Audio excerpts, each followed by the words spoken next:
So, you've already decided whether you like me or not.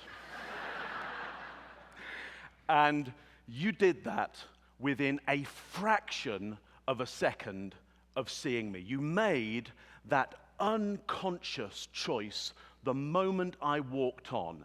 You saw my behavior, my body language, my non-verbal behavior, my tone of voice as well that you're hearing now. And there's a part of your brain which, if we take evolution as a given, and we're going to have to take evolution as a given during the whole of my speech because all of my work relies on evolutionary psychology and behavioral evolutionary psychology and neural architecture based on evolution. So it's rather like if you play catching fairies with my daughter Stella.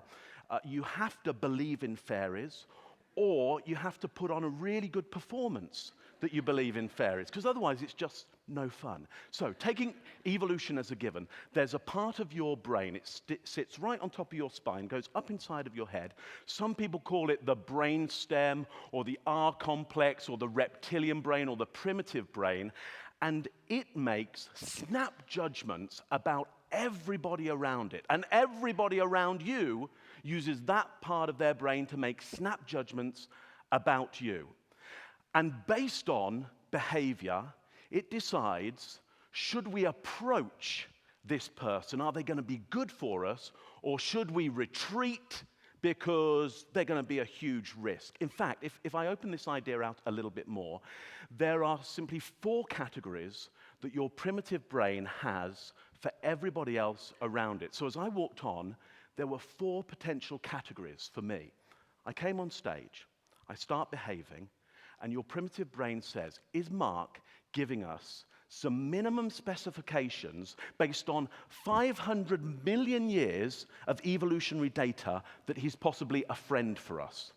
Yeah, is he going to supply to us? Do we see some signals that give us that gut reaction that this is going to be good? He's a good person. And if you put me into that friend category, you're now cherry-picking from all the data that I've got. Using your neocortex, which is about 200,000 years old, pretty new, using that neocortex, cherry-picking all the data that fits your brain stem's theory and assumption about me being a friend, okay? Now, I could come on, and you might pick up some minimum specifications that Mark is an enemy to me, a predator. Now, I'm not trying to do those, but if they accidentally happened, you'd then put me into predator category. You do the retreat response instead of the approach response that you do around the friend category. And then you send a message, all unconsciously, all unconscious choices, to your neocortex saying, go and get me all the data that proves Mark is the enemy to me. Of course, the neocortex might go, hey, I don't really know this guy, and he's not really said very much that I can discern so far, so I'll just make up a load of stuff about him. I'll just make up some stories and some narratives that makes him bad, yeah? Equally so, if I come on and I trigger friend with your brainstem, you equally, if you can't find any data that makes me friend, you just make up a whole bunch of stories about me that make me really good. Now, the third category, I come on, I behave, and for some reason, you think, Mark, potential sexual partner for me.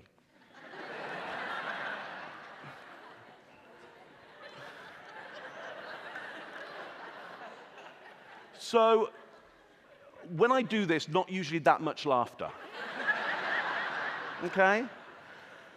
No, look, obviously I'm not trying to get into that category with you. My wife's over there, Tracy's over there. Hello, Tracy. So, not trying to get in that category. But these things can happen by accident. For example, your brainstem is looking for things like, does Mark look a little bit like me? Is he like me? Does he look to be kind of like one of my tribe, one of my group, one of my gang, one of my company? Almost my family, but not quite. Because, genetics says that wouldn't be very, very useful for us. It wouldn't play out well. So is he like me? Does his hair look good? Does it look like it has good mineral content in it? So it's got good color. You're actually stroking your hair as I'm talking about this, aren't you, madam? I can read people right from here. Yeah, don't look coy now. Don't look coy. Nothing happening here, Tracy. Nothing going on. Nothing going on. Nothing going on. So does it look like it has good mineral content in it? And does it have a shine to it? Because that would mean there's probably a good omega-3 fatty acid diet. And therefore, I come from a land where there's good resource. And I look a bit like you. So if we were to mate and there was offspring, well, they'd grow up with good genetic code and in a land where there's opulence and food, okay? That's why we have those conditioner ads with the little flick of the hair and all of that, yeah? There's also with things like the pickup guys called peacocking, which is, where you've got, beautiful colors that flash. Yeah? Again, for me, this is just style. So, if I come, now here's the important bit, because if I come on and I don't trigger friend or enemy or potential sexual partner with you, which for those I've triggered that, you might want to start an orderly queue, just around there. Sometimes it goes around the whole block, but that's okay. If I haven't triggered those, here's the important thing for us here today. You are now indifferent to me. And here's what you're hearing. And your mind is off imagining the potential enemies or friends or sexual partners. Now, there are 7 billion people on the planet right now. What do you think is the default category for anybody new that you meet on this earth? Indifferent. Absolutely. You are pre-programmed to be indifferent to the 7 billion people on this planet right now. And here's my problem. I don't many of you out here today, I mean the majority, there's Tracy and Jennifer over there, and that's always good, yeah. But the rest of you, they're my friends and family, but the rest of you, I don't know. You don't know me, which means you're designed to be indifferent to me right now, and I have a really important message for you today. But evolutionary psychology says, and behavioral psychology says that you're just not going to pay attention to me unless I can get in the category of friend with you. And so that's what I've been doing. All the time I've been on here so far, I've been giving you the signals to your primitive brain that will trigger you to cause me to go into friend category with you and cherry pick from all the language that I've given you only the stuff that is good. And if you couldn't find anything good, you've been making it up in your head. So I just want to let you into the secret, because I want you to be able to do this, with your friends and family and at work and wherever you want to do this kind of thing. I think should be free to all. So here's what I've been doing. Look, you know all this stuff. This stuff's easy. The smile. Okay? Smile. It's a universal signal across the planet, okay? It's the same. Whatever place you come from, whoever you were born to, or whether you're born at the top of a mountain or down by a lake, doesn't matter your country, doesn't matter who your parents were, everybody smiles the same. The muscles here tighten to pull up the sides of the lips, but that's not enough. Friend, enemy, or potential sexual partner? For those of you at the back who are a distance from me, you're indifferent to me right now. But these people down the front in close proximity, almost certainly in personal space or social space here, yeah, you are getting triggered with the minimum specifications for a predator, which is not the full signal, yeah? Half signal, insufficient data. When insufficient data, your primitive brain defaults to negatives. I can't do a half smile. Yeah, I can't do a teethy smile either. That's get out of my territory. Yeah, I bite. So I need to narrow the eyes here, which will cause wrinkles to happen here. I can't flash this signal to you either. I can't just go like that.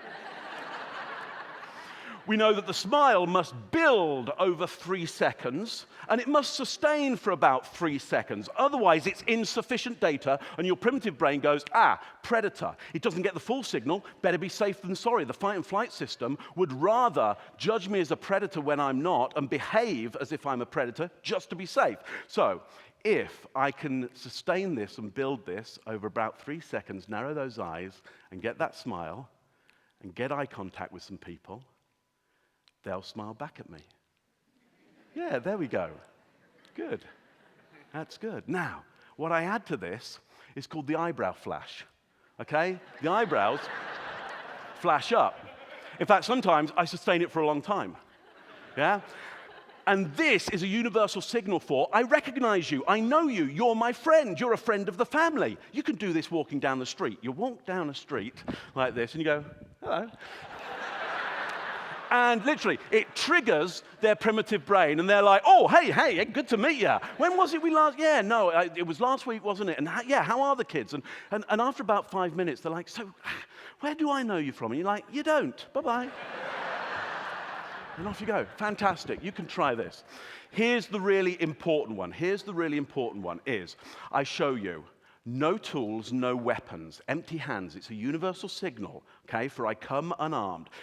If Darwin was right, we're descendant from ground-dwelling mammals. As the forests of Africa receded during climate change, yeah, the plains started to open up. The ground-dwelling mammal decided, I will stand upright. Didn't do it in a few hours, obviously took hundreds of thousands of years, stood upright. When it stood upright, great, it had control of the hands now. That's really useful. I can be tactile. I can manipulate the world around me.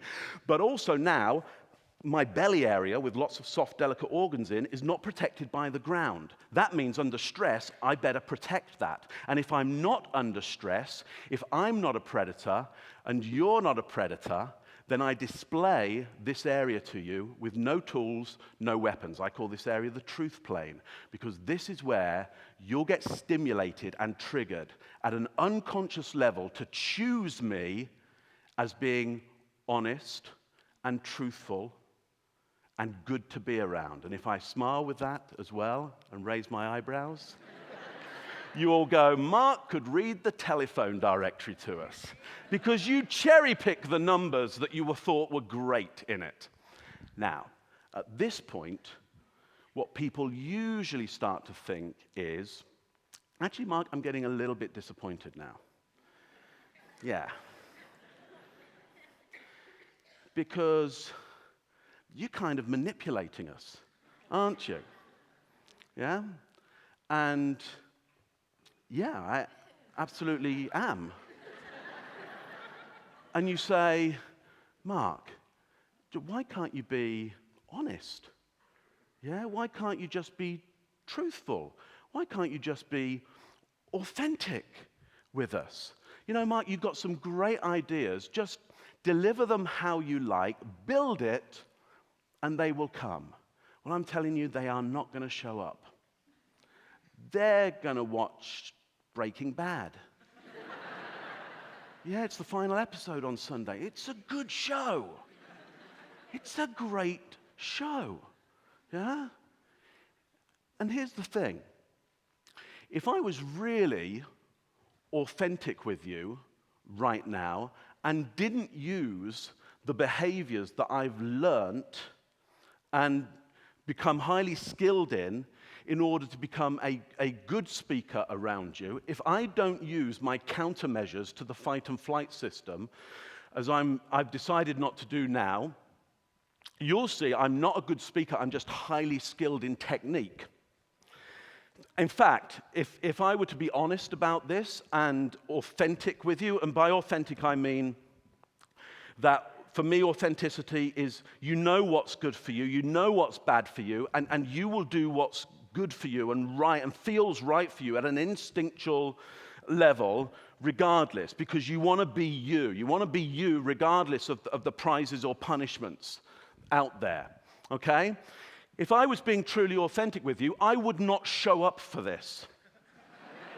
And I'm not joking. That's a reality. I wake up, I do this professionally, by the way. So I've already done one of these this morning for an hour and a half over in Niagara. They put me on after Chris Hadfield. He's a Canadian spaceman national hero. Thanks for your programming. I wake up in the morning and I go, the last thing I want to do at an instinctual gut level is to stand in front of a bunch of people who I don't know, who I have no data around because I can't see them, and put out there my life's work in front of them for them to criticize if they want to. That's not what I want to do. And when I start to get that feeling, and if you really want to see the authentic me, the real me, because build it and they will come, when I start to get the feeling that you don't respect has anybody here written 3 books on body language and behavior? I'll just answer for you. No! So that you should judge me at all is stupidity on your part. This is the authentic me. This is what I really feel. And here's the reality. You're safe here because you've got this stuff in front of you. But if I came up close and showed you the real signals of predator, which are the real signals I want to display in front of this kind of large crowd, I guarantee you don't like me so much now, do you? So,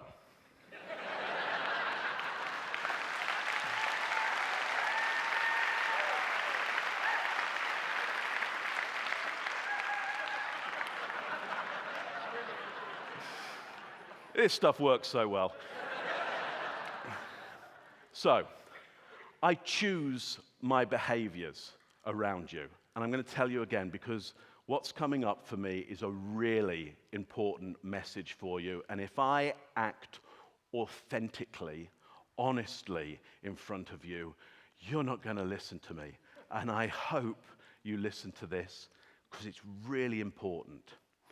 I want you to have a look around you right now. That isn't a piece of rhetoric. I mean, actually look around you right now. And look at the back, because there's lots of people here, okay? There's a lot of you. There's about 1,000 of you here today. Understand this. You're designed to be indifferent to each other. You're designed today to really just hang out with the people that you came with. You'll spot a few others who are like you, your tribal members. Yeah? Oh, brilliant. Yeah, nice. Yeah, great, isn't it? Yeah? But you've seen some people already today, and they triggered predator in you, enemy. And more important, you know who they are. Yeah.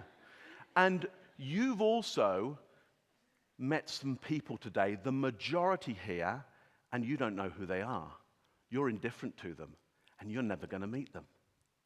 And you've got a brilliant, life-changing idea for you, your family, your town, your city, your world, your universe, and beyond that, if you've got an intelligence way beyond mine, which undoubtedly, together, you certainly all have. Can't believe I said that.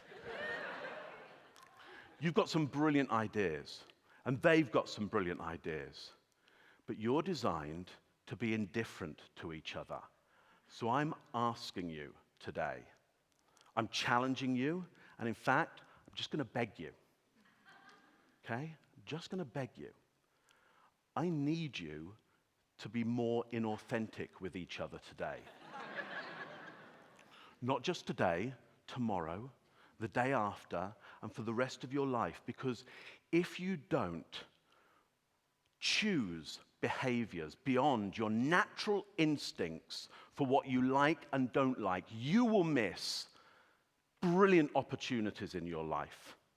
And if you don't go up to somebody today who you know at a gut level you're indifferent to, they hold nothing for you, your instinct, you've smelt it, you've tasted it, you've seen it, you've heard it, you know they are nobody. If you don't go up to them today and act and perform like their friend and ask them about their big idea and act and perform like you're listening, you will miss something that is going to change your life. So I'm begging you to act anything else but indifferent to the people around you today. If, I believe, we could all be a little more inauthentic with each other now and again, we might find that we are so much more than what we think we are. We might find that we are so much more than we actually are. Because I truly believe it isn't your innate ideas or abilities or behaviors or skills or position that defines or has to define who you really are. It can be the conscious choices that you make in spite of all of that.